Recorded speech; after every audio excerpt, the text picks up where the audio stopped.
Welcome back to Video Vault 5, presented by 650 Gold. I'm Leon Bibb, along with Tom Livingston. One of the most popular shows to ever air on this station was a program called The Morning Exchange. It debuted in 1972 and was hosted by Alan Douglas.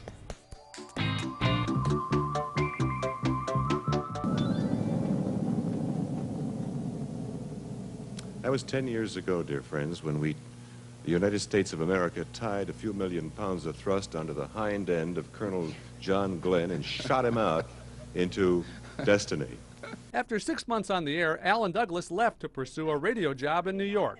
The job of host was given to a young reporter originally from West Virginia named Fred Griffith. On any given day, Fred would be in this TV5 studio interviewing the most interesting people of the day, people like Jimmy Hoffa.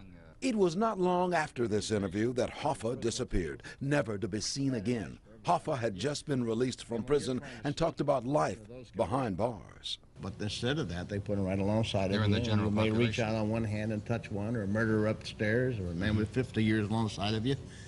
And when you're trying to sleep under those conditions, unless you have a tremendous willpower, you're constantly with one eye open, looking to see whether or not you'll survive the night for the next day. You never knew what you were going to see on the Morning Exchange. Like one show when Fred's interview with the trainer of a boxing kangaroo got a little rough. Are they an endangered species? I always have to ask that. You can see why now, can't you? Wait a minute.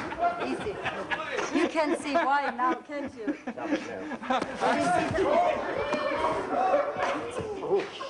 Wait a minute. He pulled off my hair. Okay.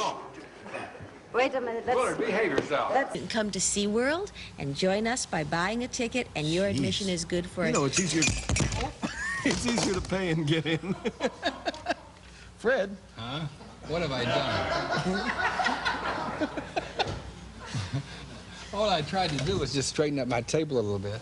You want to go ahead and finish that, and then would somebody fetch us a stack of paper towels, giant, huge stack. I loved him, the unflappable Fred Griffith, always in control. And, you know, just a regular country boy. Use the word fetch. I thought that was wonderful. Yeah, fetch me some towels.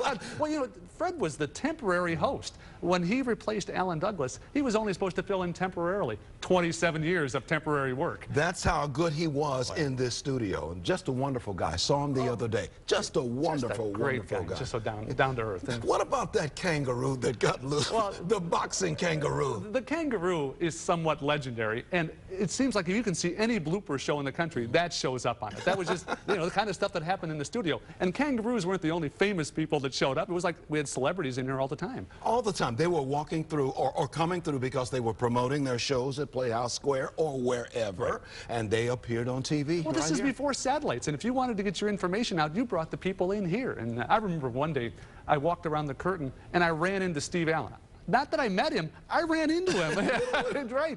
I filled in for Fred one day when I first came to Channel 5, and we had a soap opera star from ABC, and he had just flown in, and the airline lost his luggage, so he appeared on the show with a T-shirt. That's all he had with him was a T-shirt and a pair of jeans, and he made an obscene gesture to the airline on live television for losing his luggage. Well, one real quick thing. The soap stars, once they found out they came to Cleveland, because we flew them in, and they found out there was cheap antiquing on Lorraine Avenue. And so the word got around in New York, hey, go to Cleveland. They got great antiques and they're cheap, and the station will fly you in. And you'll get on TV. And you'll get on same TV, time. right. Oh, great story. Great stories. Well, when we come back, we'll end this show with one of Channel 5's most popular features from the 70s and 80s. And be sure to check out all of my vintage clips on the Video Vault page of Newsnet5.com.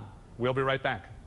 See dozens of vintage clips from decades of News Channel 5 programming. Go to newsnet5.com/Cleveland Video Vault 5. Presented by 650 Gold.